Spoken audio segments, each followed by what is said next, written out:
जानीपुर थाने के नगवा गांव में हुई भाई बहन हत्या मामले में खुला राज। दोनों भाई बहन के हत्यारा निकला मास्टरमाइंड शुभम, जो मृतक अंजलि से करता था प्यार। प्रेम प्रसंग में ब्रेकअप से नाराज होकर दिया था घटना को अंजाम। पटना एसएसपी कार्तिकेय शर्मा ने बड़ी खुलासा करते हुए कहा है, एक सप्ताह पहले से ही अंजलि की हत्या की रची गई थी साजिश। पूर्व प्रेमी ने दोस्त के साथ मिलकर की थी भाई बहन की हत्या। दोस्त रोशन की मदद से शुभम को अंजलि से हुआ था संपर्क, जिसके बाद से दोनों में हुआ प्यार। जानीपुर थाने के नगवा गाँव में एम्स की महिला गार्ड शोभा देवी की बेटी अंजलि कुमारी और बेटे अंश और फिर दोनों को जलाकर मारने के मामले में शुभम ने ही अपने गांव के रहने वाले दोस्त रोशन कुमार के साथ मिलकर घटना को दिया था अंजाम, जो एम्स के पास फुलिया टोला निवासी है। अंजलि का पूर्व प्रेमी शुभम कुमार मास्टरमाइंड निकला। पटना एसएसपी कार्तिकेय शर्मा द्वारा खुलासा किया गया। पूर्व प्रेमी शुभम को अंजलि से करीब 2 साल से प्रेम प्रसंग का मामला चल रहा था। शुभम पूर्व में 2 साल पहले से उसके घर पे आ जाया करता था। इसी बीच कुछ महीने से अंजलि का शुभम से किसी बात को लेकर ब्रेकअप हो गया, जिसके बाद शुभम को जानकारी मिली कि अंजलि किसी और से बातचीत करने लगी है। इसको लेकर शुभम नाराज चल रहा था। 31 जुलाई को हुई भाई बहन की हत्या कांड के बाद पुलिस की 8 टीमों ने 24 घंटे के अंदर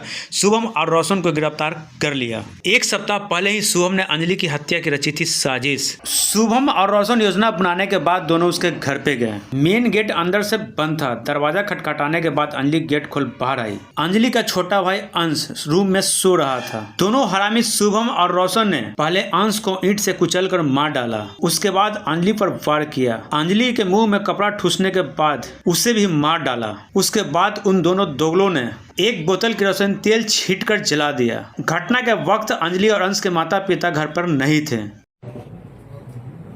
31 जुलाई की संध्या में जानीपुर थाना अंतर्गत नगवा गांव में 2 बच्चों की शव बरामद किया गया। इस संबंध में पुलिस के द्वारा कांड दर्ज करके अनुसंधान प्रारंभ किया।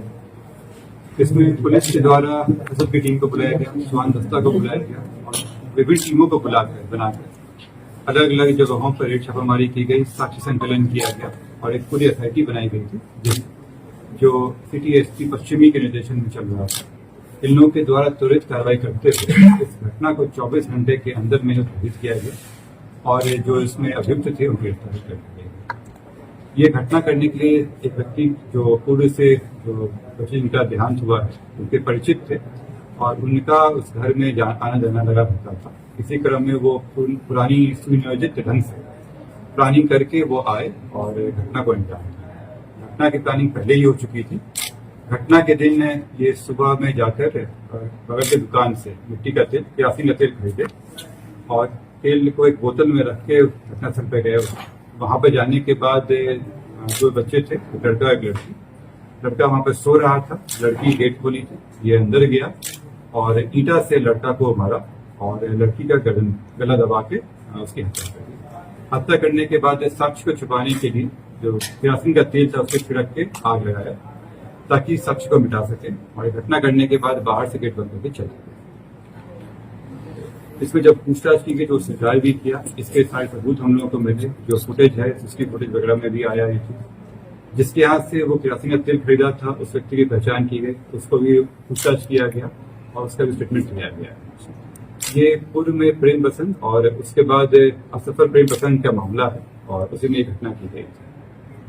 इसमें मैं जोड़ना चाहूंगा कि पुलिस के द्वारा बहुत ही बढ़िया से काम किया गया और घटना की जानकारी मिलने के 15 मिनट के अंदर में थाना वहां पहुंच गई थी। एसएसएल की टीम वहां आई, सारी कार्रवाई की।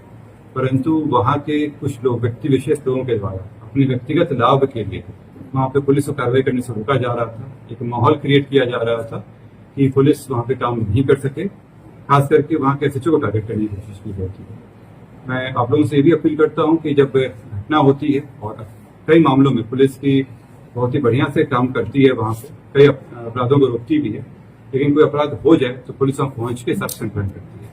लेकिन अगर शुरू में उनके साथ से बिहेवियर किया जाएगा, रोका जाएगा, तो कांड को भेदन में दिक्कतें होती है।